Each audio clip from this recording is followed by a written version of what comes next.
आजकल बहुत सारे लोग हेयर फॉल के कारण से भी परेशान हैं। हेयर फॉल को योग के अभ्यास से बहुत हद तक कंट्रोल किया जा सकता है। अक्सर तनाव के कारण से या दिनचर्या में प्रॉब्लम के कारण से, रात्रिचर्या में प्रॉब्लम के कारण से, इंडाइजेशन के कारण से और ये कई सारे कारण से हेयर फॉल हो रहा होता है। योग का एक अद्भुत सीरीज आपको बता रहा हूँ। इसको नियमित अभ्यास करने से आपका हेयर फॉल बहुत हद तक कंट्रोल हो जाएगा। आइए, सबसे पहले आगे बढ़ने से पहले अगर आपने मोहन योगा स्कूल के इस चैनल को सब्सक्राइब नहीं किया है तो सब्सक्राइब करिएगा और शुरुआत करते हैं। सबसे पहले एक होलिस्टिक प्रैक्टिस के रूप में सूर्य नमस्कार करेंगे।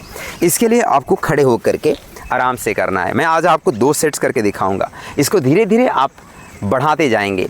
कम से कम 20 सेट सूर्य नमस्कार आप रोज़ कर लेंगे। ये पूरे शरीर के लिए होलिस्टिक इफेक्ट देने वाला है।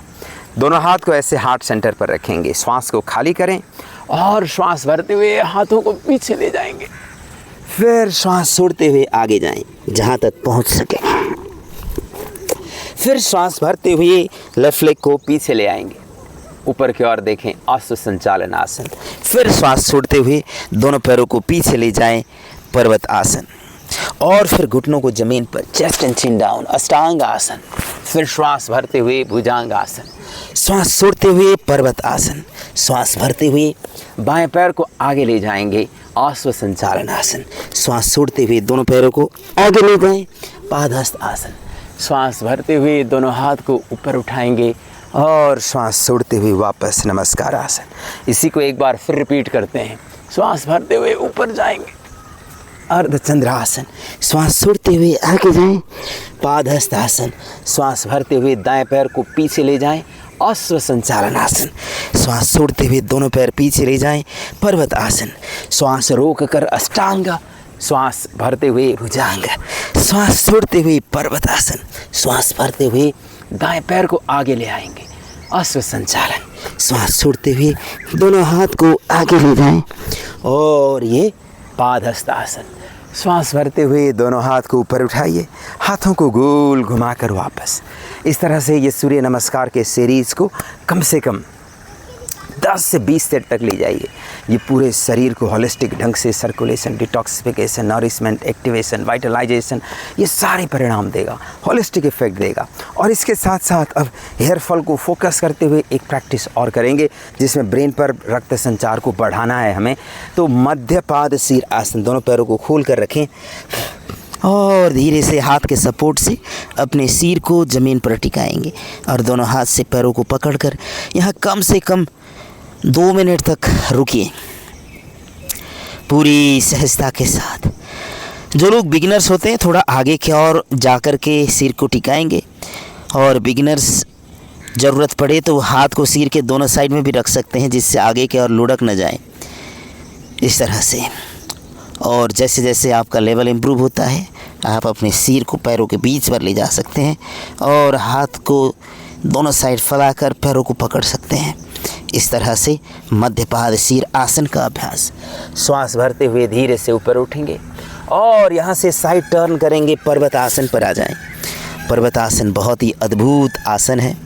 सिर पर रक्त संचार को बढ़ाते हुए बॉडी अलाइनमेंट को बेहतर कर देगा। इससे साइड बेनिफिट भी होंगे। स्लिप डिस्क और साइटिका के दर्द में अद्भुत लाभ देता है। बैक पेन को प्रिवेंट करता है। पेट को अंदर खींच करके रखिए, नाभि को अंदर खींच करके रखिए। जिन लोगों का नेवल डिस्प्लेसमेंट होता रहता है उनके नेवल रीजन बहुत वीक रहता है। इस समय आप नाभि को अंदर खींच करके उड़ियान बंद लगाते हैं तो नाभि रीजन मजबूत होने से नेवल डिस्प्लेसमेंट भी नहीं होगा। और धीरे से वापस इस बार फिर शशक आसन करेंगे पूरी सहजता के साथ। अब यहाँ विश्राम करेंगे। राविट पोज, इसमें भी ब्रेन को रक्त संचार मिलने से बहुत ही अच्छा प्रभाव देगा। लंबी लंबी श्वास लेंगे। देखिए, जिन लोगों का भी हेयर फॉल का टेंडेंसी ज़्यादा है ना, उनके ब्रेन पर रक्त संचार बढ़ाना बहुत ज़रूरी होता है। इसलिए फॉरवर्ड बेंडिंग या इन्वर्टेड आसन ऐसे लोगों के लिए रामबाण की तरह काम करेंगे। और उसके साथ साथ ऐसे लोगों को नींद का मात्रा बढ़ाना पड़ता है।